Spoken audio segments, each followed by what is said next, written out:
आज हम लोग इस वीडियो में बात करेंगे 10वीं क्लास के संस्कृत का चैप्टर नंबर 2। इससे पहले का जो चैप्टर नंबर 1 है मंगलम, उसका ऑब्जेक्टिव का वीडियो बना करके डाल दिया गया है। इस वीडियो के डिस्क्रिप्शन में उसका लिंक आपको मिल जाएगा, वहाँ से जाकर आप इसको देख सकते हैं।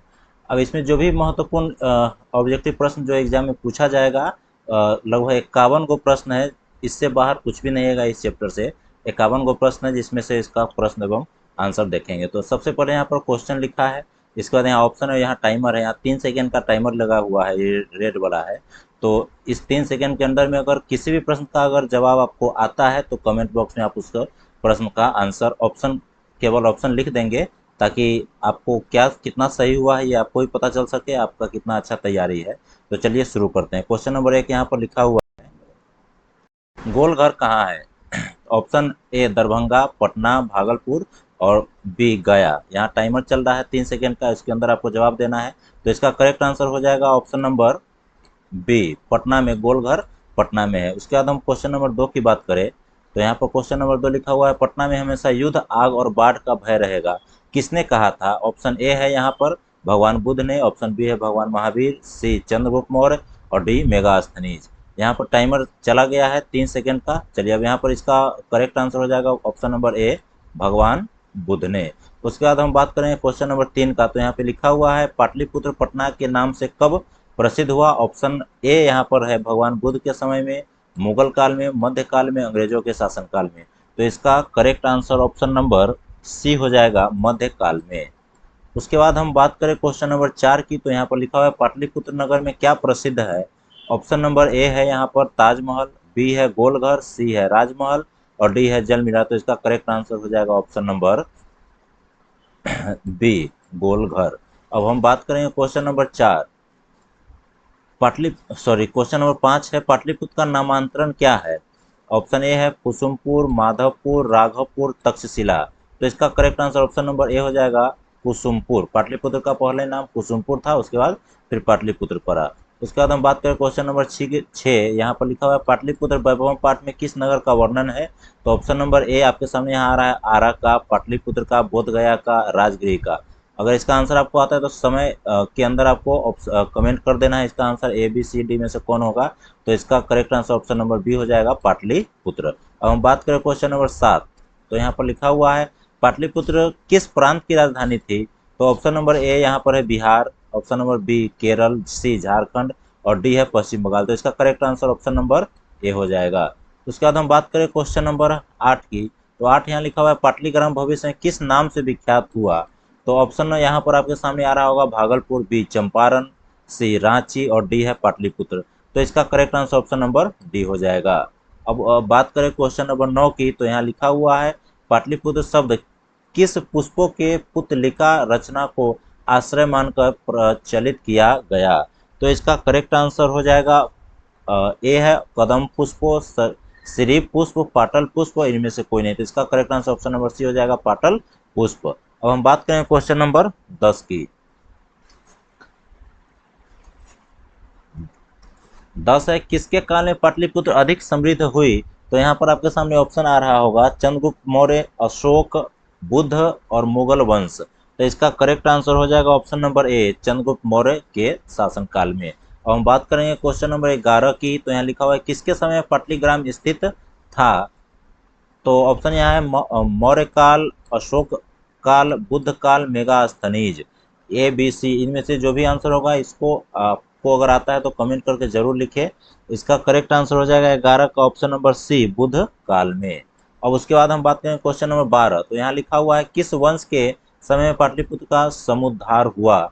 ऑप्शन यहाँ पर आपके सामने आ रहा होगा, मुगल, मौर्य, आंग्ल और गुप्त। तो इसका करेक्ट आंसर हो जाएगा ऑप्शन नंबर ए, मुगल वंश। उसके बाद हम बात करेंगे क्वेश्चन नंबर 13, यहाँ लिखा हुआ है, किसने कहा कि भविष्य में पाटलिग्राम महानगर होगा? ऑप्शन यहाँ पर आपके सामने आ रहा होगा, बुद्ध, सुखदेव, शंकराचार्य और डी इनमें से कोई नहीं। तो इसका करेक्ट आंसर होगा ऑप्शन नंबर ए, बुद्ध। अब हम बात करें क्वेश्चन नंबर 15, किस साहित्य ग्रंथ में पाटलिपुत्र के हजारों वर्ष पुराना नाम का वर्णन है? ऑप्शन यहाँ आपके सामने आ रहा होगा, हिंदी साहित्य, मुद्राक्षस, संस्कृत साहित्य, कादम्बरी। तो 14 नंबर का करेक्ट आंसर हो जाएगा option number C, sorry, option number B Mudrarakshasa. उसके बाद हम बात करें क्वेश्चन नंबर 15। 15 में लिखा हुआ है, 15 नंबर प्रश्न यहाँ है, बुद्ध काल में पाटलिपुत्र नगर का क्या नाम था? तो ऑप्शन यहाँ पर आपके सामने आ रहा होगा, पाटलीग्राम, पुरुषपुर, कुसुमपुर और डी है माधवपुर। तो 15 का correct answer option number A हो जाएगा, पाटलीग्राम। ये वीडियो अगर आपको अच्छा लगा है अभी तक तो अंतिम तक इस वीडियो पर बने रहे, और अगर पसंद आ रहा है तो इस वीडियो चैनल को सब्सक्राइब कर ले, अपने दोस्तों के पास जरूर शेयर करें। और इसका जो पीडीएफ है, इसका लिंक आपको वीडियो के डिस्क्रिप्शन में मिल जाएगा, वहाँ से जाकर के मेरे वेबसाइट thebudan.com पर वहाँ से चले जाएंगे, वहाँ से आप लोग इस पीपीटी को यानी पीडीएफ को डाउनलोड कर सकते हैं। चलिए उसके बाद हम बात करें 16 नंबर क्वेश्चन का। तो यहाँ लिखा हुआ, बुद्ध काल में पाटलीग्राम कहाँ अवस्थित था? बुद्ध काल में पाटलीग्राम कहाँ अवस्थित था? गंगा नदी के किनारे, यमुना नदी, सरयू नदी, सोन नदी। 16 नंबर का करेक्ट आंसर हो जाएगा ए, गंगा नदी के किनारे।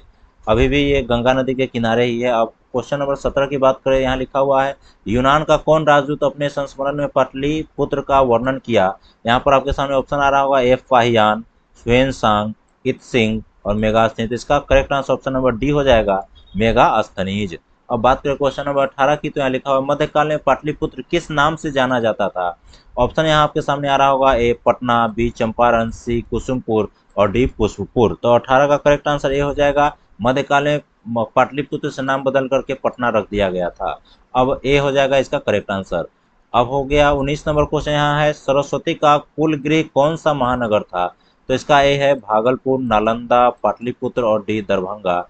19 का correct answer option number C हो जाएगा, पाटलिपुत्र। अब हम बात करें क्वेश्चन नंबर 20 की। तो यहाँ लिखा हुआ है, परिभूत पुरंदर स्थानम की संज्ञा किसे दी गई थी? पाटलिपुत्र, गुप्त वंश, बुद्ध, मुद्राक्षस।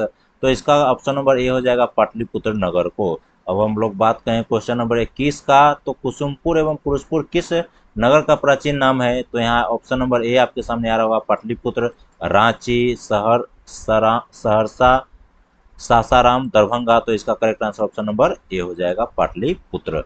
अब हम लोग बात करें क्वेश्चन नंबर 22 का।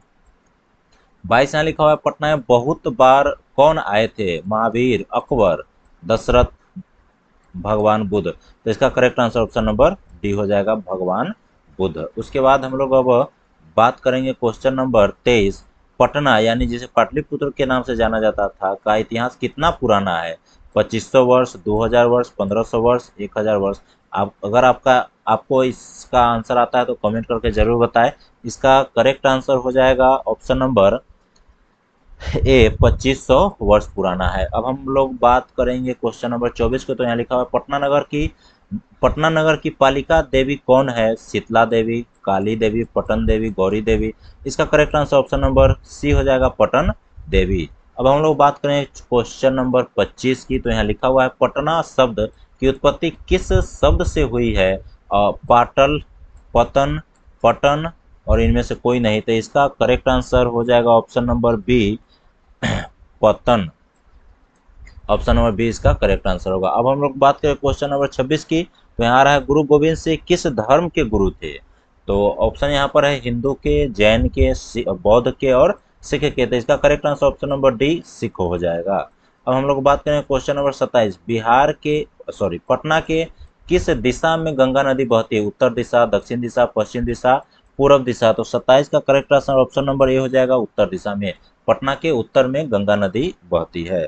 अब हम लोग बात करें क्वेश्चन नंबर 28 में लिखा हुआ है, गंगा नदी के ऊपर पटना में किस सेतु का निर्माण हुआ है? कृष्ण सेतु, गांधी सेतु, इंदिरा सेतु और नेहरू सेतु। तो इसका correct answer option number B होगा, जो पुल बना हुआ है उसको गांधी सेतु के नाम से जानते हैं। अब क्वेश्चन नंबर 29 की बात करें। तो यहाँ लिखा हुआ है, गांधी सेतु किस महादेश का दीर्घतम सेतु है? अब पटना भारत में और भारत एशिया महादेश में है। तो इसका करेक्ट आंसर हो जाएगा ऑप्शन नंबर ए, महादेश पूछा तो एशिया महादेश हो जाएगा। अब हम लोग बात करेंगे क्वेश्चन नंबर 23 की। तो यहाँ लिखा हुआ है, बिहार की राजधानी कहाँ है? तो हम सभी लोग जानते हैं बिहार का राजधानी पटना है। तो ऑप्शन नंबर ए इसका करेक्ट आंसर हो जाएगा। अब 31 नंबर है, गुरु गोविंद सिंह का जन्म स्थान कहाँ है? ऑप्शन आपके सामने आ रहा होगा, ए पटना, बी पंजाब, सी द्वारिका और डी हरियाणा। तो इसका correct answer option number A हो जाएगा, पटना। गुरु गोविंद सिंह का जन्म स्थान पटना है। अब हम लोग बात करें क्वेश्चन नंबर 32। तो यहाँ पर आपके सामने आ रहा होगा, पाटलिपुत्र किस नदी के किनारे अवस्थित है? ऑप्शन आपके सामने आ रहा है ए गंगा नदी, सोन, पुनपुन, गंडक। तो इसका करेक्ट आंसर हो जाएगा ए गंगा नदी। अब हम लोग बात करें क्वेश्चन नंबर 23, सिख संप्रदाय के 10वें गुरु कौन थे? 33 गुरु गोविंद, सॉरी, इसका ऑप्शन है गुरु गोविंद सिंह, मनमोहन सिंह, अमर सिंह, तेग बहादुर। तो इसका ऑप्शन नंबर ए हो जाएगा गुरु गोविंद सिंह। अब हम लोग बात करें 34 नंबर प्रश्न का, तो 34 नंबर यहाँ, किसके समय में नगर की शोभा व रक्षा व्यवस्था अत्यंत उत्कृष्ट था? इसका अगर आपको जवाब आता है तो कमेंट करके जरूर बताएं। आपके सामने यहाँ ऑप्शन आ रहा होगा, चंद्रगुप्त मौर्य, अशोक काल, उसके बाद है बुद्ध काल, मुगल वंश में। तो इसका करेक्ट आंसर हो जाएगा ऑप्शन नंबर 34 का ऑप्शन नंबर ए, चंद्रगुप्त मौर्य के काल में। अब हम लोग बात करेंगे क्वेश्चन नंबर 35 का, तो 35 यहाँ पे लिखा हुआ है, कौमुदी महोत्सव किसके शासनकाल में मनाया जाता था? यहाँ पर आपके सामने ऑप्शन आ रहा है, मुगल, आंग्ल, गुप्त वंश के शासनकाल या मौर्य वंश के शासनकाल में। तो 35 का correct answer option number B हो जाएगा, सॉरी सी हो जाएगा, गुप्त वंश के शासनकाल में। चलिए अब हम लोग बात करें क्वेश्चन नंबर 36 की, तो यहाँ लिखा हुआ है, कौमुदी महोत्सव किस ऋतु में मनाया जाता था? ऑप्शन यहाँ आपके सामने आ रहा होगा, बसंत ऋतु, वर्षा ऋतु, ग्रीष्म ऋतु, शरद ऋतु। तो 36 का करेक्ट आंसर हो जाएगा ऑप्शन नंबर डी, शरद ऋतु। अब हम लोग बात करेंगे क्वेश्चन नंबर 37 की, तो यहाँ 37 लिखा हुआ है, कुटनीतम काव्य के कवि कौन है? ऑप्शन यहाँ आपके सामने आ रहा हो, राजशेखर, दामोदर, विशाखा दत्त, कालिदास। तो 37 का correct answer option number B, option number B हो जाएगा, दामोदर गुप्त। ये बहुत ही इंपॉर्टेंट क्वेश्चन है, ये एग्जाम में पूछा गया था, इसलिए आप इस प्रश्न को अच्छे से याद कर लेंगे। और जो भी क्वेश्चन अगर आपको आंसर आता है तो कोशिश करें कि इसका आंसर दे, चुपचाप इस वीडियो को नहीं देखें। आंसर देने से आपको रिवीजन भी होता रहेगा और पता भी चल जाएगा कि आपका किस तरीके का तैयारी चल रहा है। अब हम लोग बात करें क्वेश्चन नंबर 28 की, तो यहाँ लिखा हुआ है, गुरु गोविंद सिंह का जन्म स्थान, सॉरी 38 नंबर क्वेश्चन है, गुरु गोविंद सिंह का जन्म स्थान किस नाम से प्रसिद्ध है? गुरुग्राम, गुरुद्वारा, गुरुगांव, गुरुघर। 38 का हो जाएगा option B, gurdwara. Option B इसका करेक्ट आंसर होगा, गुरुद्वारा। अब हम लोग बात करें 39 नंबर, यूनान का राजदूत कौन था? ऑप्शन आपके सामने आ रहा है, फाहियान, वेनसांग, मेगास्थनीज, इत्सिंग। इसका correct answer option number C हो जाएगा, मेगास्थनीज। अब हम लोग बात करें क्वेश्चन नंबर 40 की, तो 40 यहाँ पर आपके सामने आ रहा है, राजशेखर की रचना कौन सी है? काव्य मीमांसा, काव्य मीमांसा, कूटनीतम, मुद्राक्षस, यात्रा संस्मरण। तो इसका करेक्ट आंसर हो जाएगा ऑप्शन नंबर ए, काव्य मीमांसा। काव्य मीमांसा के लेखक कौन है? तो राजशेखर। ये भी क्वेश्चन इंपॉर्टेंट है, 2018 के एनुअल एग्जाम में पूछा गया था। अब हम लोग बात करें क्वेश्चन नंबर 41, पुरंदर का पर्याय कौन है? पर्यायवाची शब्द इसका पूछ रहा है, इंद्र, शिव, महीधर, सरस्वती। तो इसका करेक्ट आंसर ऑप्शन नंबर ए होगा, पुरंदर इंद्र को कहा जाता है। उसके बाद यहाँ 42 नंबर है, दामोदर गुप्त का निम्न में कौन सा ग्रंथ है? ऑप्शन आपके सामने आ रहा है, कूटनीतम, काव्य मीमांसा, मित्रलाभ, कौमुदी। तो 42 का करेक्ट आंसर हो जाएगा ऑप्शन नंबर ए, कूटनीतम।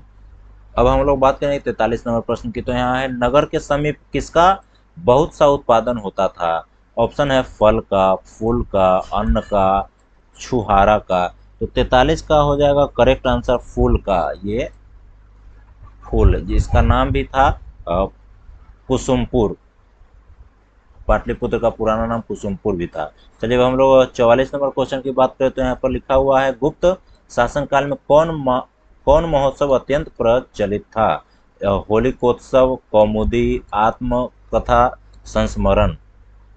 44 नंबर है, यहाँ पर लिखा हुआ है, सॉरी इसका ऑप्शन थोड़ा सा ये गलती यहाँ पर लिखा गया है। पहला 44 में हो जाएगा होलिकोत्सव, ये सही है। दुर्गा पूजा है, और सी में कौमुदी महोत्सव है, और 4 में वसंतोत्सव है। तो इसमें से ऑप्शन नंबर हो जाएगा कौमुदी महोत्सव। ये दोनों गलत है ऑप्शन, यहाँ पर इसका करेक्ट आंसर कौमुदी महोत्सव होगा। अब हम लोग क्वेश्चन नंबर 45 की बात करें, तो यहाँ लिखा हुआ, विदेशी यात्री मेगास्थनीज ने पटना के वर्णन में क्या लिखा है? तो यहाँ पर ऑप्शन आ रहा है, आत्मकथा, संस्मरण, निबंध, लेख। तो इसका correct answer option number B हो जाएगा, संस्मरण। विदेशी यात्री जो यूनान का था। अब हम लोग बात करें 46 नंबर प्रश्न की, तो यहाँ लिखा हुआ है, कवि शिक्षा प्रमुख ग्रंथ किसकी रचना है? कवि शिक्षा किसका रचना है? भवभूति, राजशेखर, कालिदास, माघ, तो 46 नंबर का correct answer option number B हो जाएगा, राजशेखर। चलिए उसके बाद है 47 नंबर प्रश्न, यहाँ पर आपके सामने आ रहा होगा, काव्य मीमांसा का रचनाकार कौन है? तो इसका वर रुचि, राजशेखर, कालिदास, विशाखा दत्त। तो इसका करेक्ट आंसर 47 का ऑप्शन नंबर सी हो जाएगा, काव्य मीमांसा का ऑप्शन नंबर बी, राजशेखर हो जाएगा। ऑप्शन नंबर बी होगा राजशेखर। अब हम लोग बात करें क्वेश्चन नंबर 48। 48 में यूनान का राजदूत कौन था? अभी हम लोगों ने पिछला क्वेश्चन में देखा, फाहियान, वेंतसांग, मेगास्थनीज इत्सिंग, ये तीनों जो है चीन का था और मेगास्थनीज यूनान का था। चलिए उसके बाद अब है 49 नंबर प्रश्न, कूटनीतम काव्य के कवि कौन है? ऑप्शन है राजशेखर, विशाखा दत्त, दामोदर गुप्त और कालिदास। तो इसका ऑप्शन नंबर सी हो जाएगा, दामोदर गुप्त। अब हम लोग बात करें क्वेश्चन नंबर 50 की, तो यहाँ पर लिखा हुआ है, ग्रामोऽयं महानगरं भविष्यति किंतु कलहस्य अग्निदाहस्य जलपूरस्य च भयात् सर्वदा क्रांत भविष्यति। यह किसकी उक्ति है? मतलब ये जो वाक्य है वो किसने कहा था? बुद्ध, महावीर, चंद्रगुप्त, समुद्रगुप्त। तो इसका correct answer option number A हो जाएगा, गौतम बुद्ध ने ये कहा था। और ये क्वेश्चन बहुत ही इंपॉर्टेंट है, 2023 में ये प्रश्न पूछा गया था, इसलिए आप इसको याद कर लेंगे अच्छे से। इस वीडियो का अंतिम प्रश्न यहाँ पर है, पटल पुष्पों की पुतलिका रचना के आधार पर पटना का कौन सा नाम है? ऑप्शन है पुरुषपुर, कुसुमपुर, पाटलिपुत्र, पटना। तो इसका correct answer option number C हो जाएगा, पाटलिपुत्र। 51 का पाटलिपुत्र होगा। ये भी क्वेश्चन पूछा गया था। ये जो हमने 51 क्वेश्चन आपको बताया, इससे बाहर इस चैप्टर से और दूसरा कुछ भी नहीं पूछ सकता है ऑब्जेक्टिव में। अगर ये वीडियो आपको अच्छा लगा हो तो हमारे वीडियो को लाइक करें, चैनल को सब्सक्राइब कर दें और अपने दोस्तों के पास जरूर शेयर करें। और यहाँ पर आप हमें इंस्टाग्राम, यूट्यूब और फेसबुक पर भी फॉलो कर सकते हैं। और गूगल पर जाकर के सर्च करेंगे thebuddhan.com, वहाँ पर जो आएगा इस सब का टेस्ट सेट भी अवेलेबल है और भी विषय का नोट्स भी वहाँ पर अवेलेबल है। अगर आपको नहीं मिलता है तो इस वीडियो के डिस्क्रिप्शन में भी लिंक दिया गया है, वहाँ से जाकर आप देख सकते हैं। और कमेंट करके ज़रूर बताएं कि ये वीडियो आपको कैसा लगा। फिर मिलते हैं अगले वीडियो में। धन्यवाद।